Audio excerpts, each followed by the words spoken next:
Welcome to the InfoMullet YouTube channel. If you enjoy this content, please like or share. And if you'd like to support the InfoMullet by becoming a mulleteer, visit us on Patreon. We appreciate your support. Kevin's asking a great economic question. Hypothetically, if the U.S. delivers on certain rhetoric and punishes China through trade penalties or even cancels debt obligations, what are the downstream impacts foreseen? So canceling debt obligation is like aiming a nuclear bomb at your feet. It can get you out of, first of all, China holds about 7% of U.S. debt. So I think there's a overstatement. The majority of U.S. debt that is held by U.S. pensions and U.S. Investors. Then other foreign investors make up 12%, but that's worldwide. China holds a big chunk, 7%. But I don't think it gets the kind of relief that we're going to see or want. But the real ramification of debt cancellation, and this is where people need to remember, dynamics over time. You take Argentina. Argentina, during their fiscal crisis and the currency crisis, canceled their debt. I want to say it's 2002, 2003.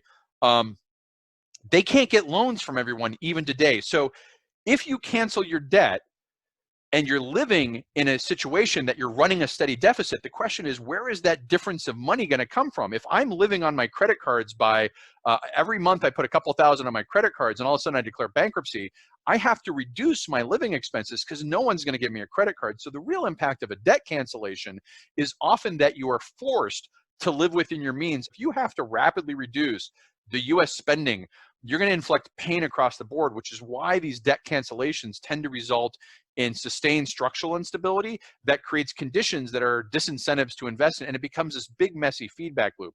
When it comes to trade penalties, that's a different ball of wax. A trade penalty can be selectively deployed, it can be targeted, but the problem is it begins this chain of this sequence, this chain reaction. And the global economy is it was very integrated. Right now, it's sort of unintegrated. If we penalize China, China penalizes us.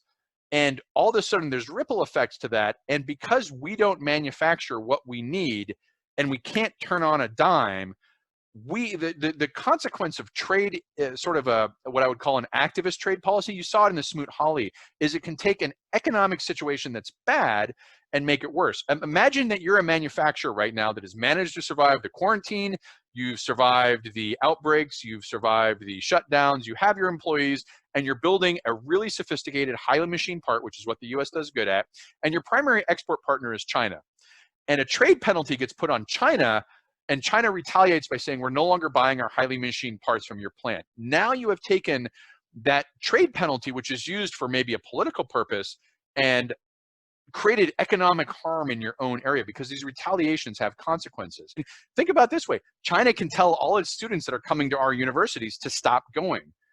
I mean, Saudi Arabia did that to Canada. Canada irritated Mohammed bin Salman, and Saudi Arabia simply said, no graduate students are going to Canada. If China does that to the US and foreign students are denied, you will crush the university system.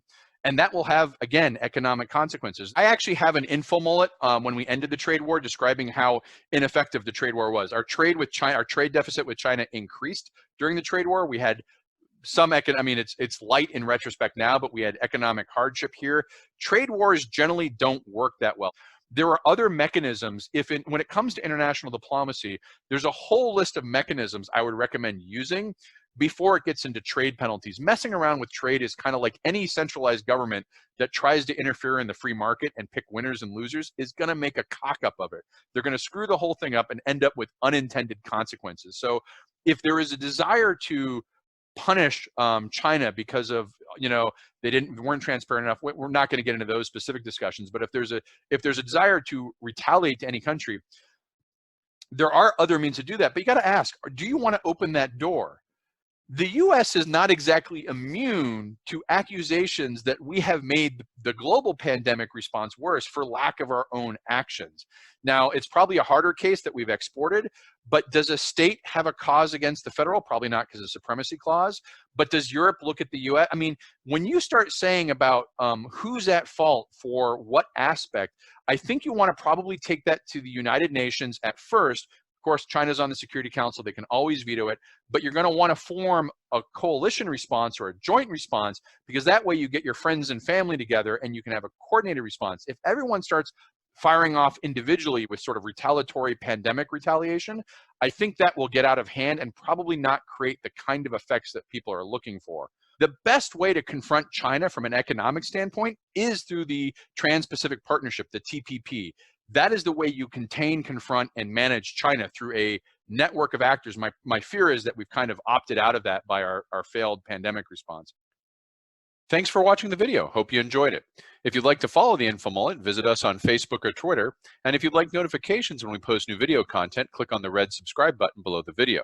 If you've ever wanted to become a mulleteer and support the InfoMullet, visit us on Patreon. We appreciate the support.